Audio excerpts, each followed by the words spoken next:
সবাইকে স্বাগত জানিয়ে আমি আবার একটা নতুন ভিডিও নিয়ে চলে আসলাম। একটা নতুন রান্নার রেসিপি, সবাই দেখতে থাকো। আজ আমি তোমাদের সামনে ইঁচড়ের একটা রেসিপি শেয়ার করব। আমার অনেক বন্ধুরাই জানতে চেয়েছে যে আমি কিভাবে রান্নাটা করি। আমি কীভাবে করি সেটাই তোমাদের সামনে আমি তুলে ধরলাম। যারা রান্না আগে করেছো এইভাবে, তারাও অবশ্যই কমেন্ট বক্সে লিখে জানিও, আর যারা করোনি তারা অবশ্যই একবার করে ট্রাই করো। সেটাও কেটে নিয়েছি, এবারে দানাগুলো ছাড়াবো। দেখো, ঠিক এইভাবে তোমরা সবাই বাড়িতে ছাড়াবে, ছাড়িয়ে নিয়ে রান্না করবে, সেদ্ধ করে নেবে একটু, দেখবি খেতে দারুণ টেস্ট হবে। চিংড়ি মাছ করলে তো অবভিয়াসলি খেতে ভালোই হয়। আমি চিংড়ি মাছ দিয়েই রান্নাটা করব। তোমরা দেখো, ঠিক এইভাবে তোমরা বাড়িতে স্টেপ বাই স্টেপ ছাড়িয়ে নেবে। আর এগুলো ফেলে দিতে হয়, এই অংশগুলো ফেলে দিতে হয়।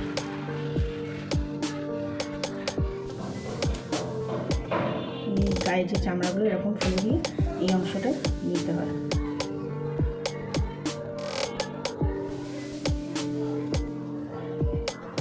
দানাগুলো নিয়ে নিই আমরা। এটা একটু বড় ধরনের ইঁচড়, দানাওয়ালা ইঁচড়টা খেতে বেশি টেস্টি হয়। কচি ইঁচড়টাও ভালো লাগে, ওটা কিছু বাদ যায় না, কিন্তু যেহেতু দানা আছে আমার ইঁচড়টায়, এটা খেতে বেশি টেস্টফুল হবে। তোমরা স্টেপ বাই স্টেপ দেখবে, পুরো স্কিপ না করে ভিডিওটা। আশা করছি অবশ্যই তোমরাও বাড়িতে করতে পারবে, আর খেতে আমি যেরকম রান্না করি যেমন টেস্ট হয়, তোমাদেরও সেরকমই টেস্ট হবে রান্নায়। এরকম করে চামড়াগুলো ছাড়িয়ে নিই। বটি দিয়েও কেটে নিতে পারো, অনেকে ছুরি দিয়ে কাটতে পারে, ছুরি দিয়েও কেটে নিতে পারে। আমি বটি দিয়েই কেটে নিয়েছি এই পার্টগুলো। এখন এটা হাত দিয়ে আমি ছাড়িয়ে নেব। চলো দেখতে থাকো। তোমাদের ছাড়ানোটাও দেখিয়ে দিলাম, ছাড়ানোর পদ্ধতিটাও দেখিয়ে দিলাম। আশা করছি তোমরা নিজেরাই বাড়িতে ছাড়াতে পারবে। অনেকে ছাড়াতে পারে না, তাই আমি ছাড়ানোর পদ্ধতিটা, এইসব কীভাবে ছাড়াতে হয় সেই পদ্ধতিটাও তোমাদের সাথে শেয়ার করে দিলাম। আমি মাঝে মাঝেই নতুন নতুন রেসিপি নিয়ে আসবো, তোমরা দেখবে, আমার সাথে থাকবে। অবশ্যই নতুন বন্ধুরা আমার চ্যানেলে সবসময় স্বাগত। তোমরা আমার পাশে থেকো, আমার সাথে থেকো, আমিও তোমাদের পাশে থাকবো। যেমন আছি সেরকমই সবার পাশে থাকবো। যেহেতু আমি স্কুলে চাকরি করি বলে, স্কুল টিচার বলে সারা সপ্তাহ তো সেরকম টাইম পাই না। এই ছুটির দিনে একটু ভালো মন্দ রান্না করার চেষ্টা করি। আর আজ যেহেতু ছুটির দিন, তাই ভাবলাম যে আমি রেসিপিটা রেডি করি আর তোমাদের সাথেও শেয়ার করি। এইভাবে খোসাগুলো ছালগুলো ছাড়িয়ে নিয়ে মুখগুলোকে এরকম করে ফাঁক করে নিয়ে তারপরে দানাগুলো এরকম করে বার করে নেব। এই দেখো, এই যে দানাটা এরকম করে বার করে নেব। আর এই যে চামড়াটা, এটা ফেলে দিতে হয়, এটা ফেলে দেবে, এরকম করে হাত দিয়ে ফেলে দেবে। ঠিক এরকম পরিষ্কার করে নিয়ে এটা রান্না হবে। দেখতেই পাচ্ছ আমি ছাড়িয়েছি, এবার এটা সেদ্ধ করে রান্না হবে। তোমরা দেখতে থাকো। দেখো বন্ধুরা, আমি ইঁচড় কেটে পরিষ্কার করে ছাড়িয়ে নিয়েছি। এবারে আমি এটাকে সেদ্ধ করে নেবো, আর একটু আলু কেটে নেবো, চিংড়ি মাছ দিয়ে রান্না করব। দেখতেই পাচ্ছ, তোমরাও এরকম করে ছাড়িয়ে নেবে, ছাড়িয়ে রান্না করবে, দেখবে খেতে দুর্দান্ত হবে, পুরো মাংসের মতন রান্না হবে। আর এই ইঁচড় চিংড়ি খেলে মাংসের খাওয়া ভুলেই যেতে হবে, মাংস খেতে আর তখন ইচ্ছাও করবে না। চলো দেখতে থাকো আমি কীভাবে রান্না করছি। আশা করছি পুরো ভিডিওটাই তোমরা সাথে থাকবে, স্কিপ না করে দেখবে। দেখো বন্ধুরা, আমি ইঁচড় চিংড়ি রান্না করব, তাই স্টেপ বাই স্টেপ তোমাদের বলছি কী কী লাগবে দেখে নাও। আমি ইঁচড়টাকে সেদ্ধ করে নিয়েছি, আলুটাও হালকা ভাপ দিয়ে নিয়েছি। এর সাথে দেবো পেঁয়াজ কুচো, টমেটো কুচো, আর চিংড়ি মাছটা রেখেছি নুন হলুদ মাখিয়ে রেখে দিয়েছি। এছাড়া আমার লাগছে হচ্ছে আদা জিরে রসুন বাটা, জিরের গুঁড়ো, ধনের গুঁড়ো, লঙ্কার গুঁড়ো, আর হচ্ছে নামানোর আগে একটু ঘি দিয়ে রান্নাটাকে আমি কমপ্লিট করব। তোমরা দেখতে থাকো স্টেপ বাই স্টেপ আমি কিভাবে করছি। তোমরাও ঠিক এইভাবে সেম প্রসেসে করবে। আশা করছি তোমাদের কোনো অসুবিধা হবে না, তোমরা ভালোভাবেই রান্নাটা করতে পারবে। আর রান্না তোমাদের কেমন লাগলো কমেন্ট বক্সে লিখে জানিও। ভালো লাগলে লাইক আর শেয়ার করে দিও। আর অবশ্যই যদি আমার চ্যানেলে নতুন হও চ্যানেলটাকে সাবস্ক্রাইব করে দিও। চলো দেখতে থাকো।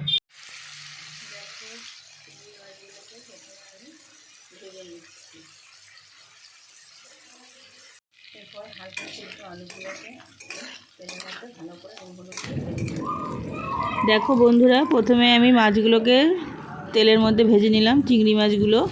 এরপরে আমি আলুগুলোকে তেলের মধ্যে দিয়ে সাঁতলে নিচ্ছি, একটু ভালো করেই ভেজে নিচ্ছি যাতে আলুগুলো একটু টেস্টিফুল হয়। এরপরে আমি মশলা দেবো, একটা করে মশলা ভেজে নিচ্ছি। প্রথমে তেজপাতা, শুকনো লঙ্কা ভালো করে ভেজে নিলাম, তারপরে একটু সাদা জিরেও দিয়েছিলাম ওর মধ্যে। এরপরে আমি এটা গোটা গরম মশলা, দুটো লবঙ্গ, এলাচ দিয়ে দিলাম, ওটাকেও ভালো করে ভেজে নিলাম। ভেজে নিয়ে এবারে কুচনো পেঁয়াজ দিয়ে নুন দিয়ে ভালো করে পেঁয়াজটাকে ব্রাউন করে ভেজে নিচ্ছি। তোমরা দেখতে থাকো।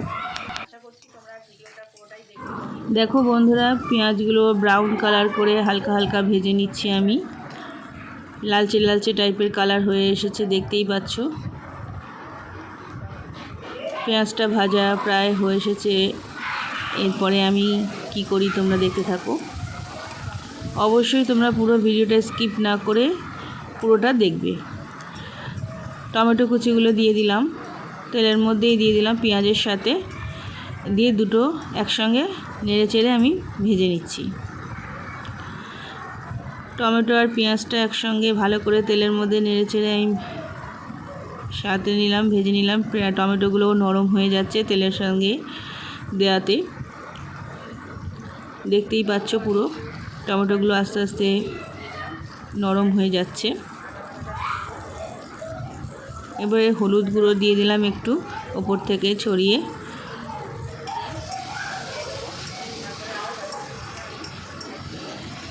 একটু লঙ্কার গুঁড়ো দিয়ে দিলাম,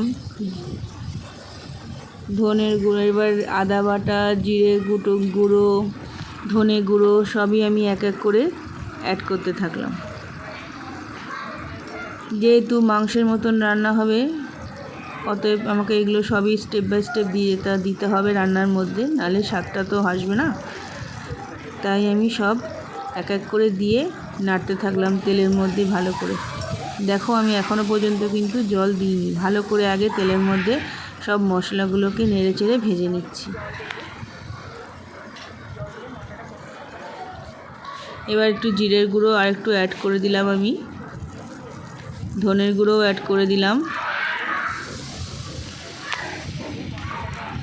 লঙ্কার গুঁড়ো আর একটু দিয়ে দিলাম, যাতে ঝাল হলে খেতে বেশ ভালো লাগে। যেহেতু গাছ পাঁঠার নাম, তাই একটু মাংসের মতন কষা কষা ঝাল ঝাল হলে তরকারির স্বাদটা সম্পূর্ণ অন্যরকম হয়।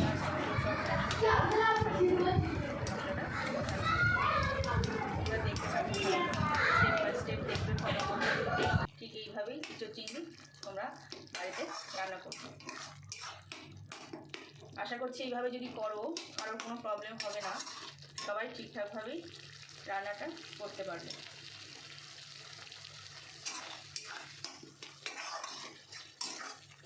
মশলাটা কষুক একটুখানি, আবার আসছি মশলাটা কষিয়ে নিয়ে।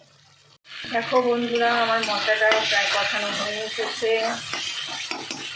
দারুণ লাগছে কালারটা, তোমরা দেখতেই পাচ্ছ খুব সুন্দর কালারটা হয়ে এসেছে। এবার আমি চিংড়ি মাছগুলো দিয়ে দেবো, যেগুলো আমি আগে থাকতেই ভেজে রেখে দিয়েছিলাম। চিংড়ি মাছগুলো দিয়ে একটু নেড়ে নেবো, যাতে মশলাটার সাথে চিংড়ি মাছটা মিশে যায়।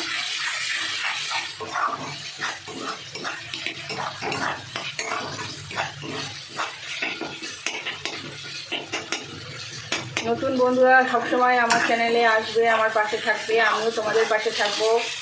আর যারা পুরনো তারা তো অবশ্যই আছো, থাকবেও, আমিও থাকবো তোমাদের পাশে। দাদা দিদি সবাইকে আমার চ্যানেলে স্বাগত জানাই। কেমন লাগলো অবশ্যই কিন্তু রেসিপিটা কমেন্ট বক্সে লিখে জানিও। আর সবাইকে রিকোয়েস্ট করবো অন্তত 5 মিনিট আমার ভিডিওটা দেখো, তারপরে তোমরা কমেন্ট বক্সে কমেন্টটা করো প্লিজ। তাহলে আমার খুব ভালো লাগবে যে অন্তত তোমরা আমার ভিডিওটা কিছুটা হলেও তো দেখেছো। ওকে বন্ধুরা, এবার দেখো আমি ইঁচড়গুলো দিয়ে দেবো, দিয়ে নাড়তে থাকবো। একা হাতে ফোন ধরে ভিডিও করে রান্না করা খুব ডিফিকাল্ট, তবু তোমাদের জন্য আমি ট্রাই করছি। তোমরা অবশ্যই পুরো ভিডিওটা একটু কষ্ট করে দেখো বন্ধুরা, তাহলে আমার খুব ভালো লাগবে। সারা সপ্তাহ তো টাইম পাই না, তোমরা জানো, ব্যস্ত থাকি, স্কুলের পড়াশোনার চাপ, এখন স্কুল খুলে গেছে, পড়াশোনার প্রচুর চাপ, টাইম পাই না। তাই ছুটির দিনে একটু ভালো মন্দ রান্না করার চেষ্টা করি। দেখো ইঁচোটা মশলাটা দিয়ে মাখানো হয়ে গেছে। এবার আলুগুলো আগে থাকতে ভেজে রেখেছিলাম, সেগুলো দিয়ে দিলাম, দিয়ে এবার নাড়ব। দেখো বন্ধুরা, আমার চিংড়ি প্রায় হয়ে এসেছে, দেখতেই পাচ্ছ।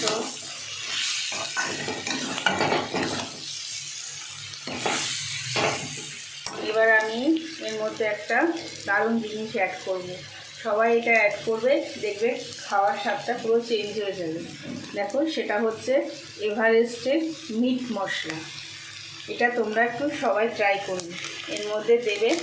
তোমরা দাও কি না আমি জানি না, আমি একটু দিই, তাহলে পুরো বেশ মাংস মাংস ফ্লেভারটা আসে, মাটন।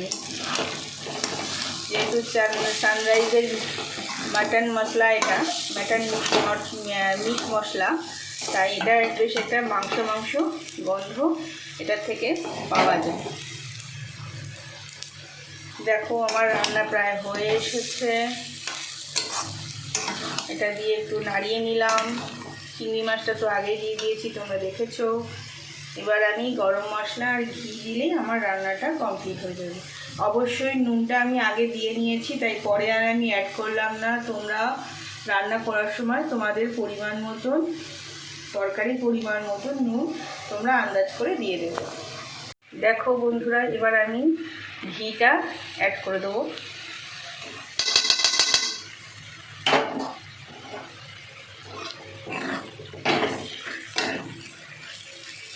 মিশে যাবে এর সাথে গরমের তাপে।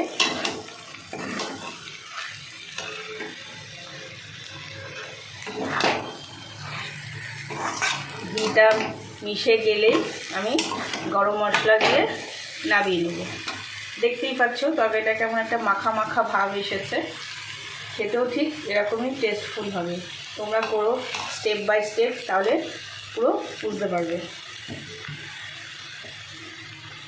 এবার আমি একটু গরম মশলা ছড়িয়ে দেবো। দেখো সানরাইজের গরম মশলা ওপর থেকে ছড়িয়ে দিলাম।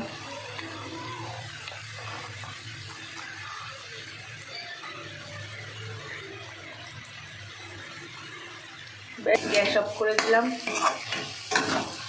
রান্না রেডি। রেসিপি আমার ইঁচড় চিংড়ি, একটা দারুণ ইউনিক রেসিপি। কেমন লাগলো অবশ্যই তোমরা কমেন্ট বক্সে লিখে জানিও। ভালো লাগলে আমার সাথে থেকো, আমার চ্যানেলটাকে সাবস্ক্রাইব করে দিও, আর প্রচুর শেয়ার করে দিও বন্ধুদের। কড়াই থেকে নাড়িয়ে একটা বাটিতে তুলে নিয়েছি, তোমাদেরকে দেখালাম পরিবেশন করে, কত সুন্দর ইউনিক দেখতে লাগছে। দেখতেই পাচ্ছ। আরও যদি টেস্টফুল রান্না তোমরা দেখতে চাও, আমার চ্যানেলে আরও আমার অনেক রেসিপি, রান্নার রেসিপি শেয়ার করা আছে, তোমরা গিয়ে দেখতে পারো। অবশ্যই যদি ভালো লাগে প্রচুর পরিমাণে তোমরা শেয়ার করে দিও। লাইক শেয়ার কমেন্টস করতে ভুলো না, পাশে থেকো। অবশ্যই আমিও তোমাদের সাথে থাকবো। আবার দেখা হচ্ছে নতুন কোনো ভিডিও বা নতুন কোনো রেসিপির সাথে। অবশ্যই আমার সাথে থেকো তোমরা। চলো দেখতে থাকো। Tata, by.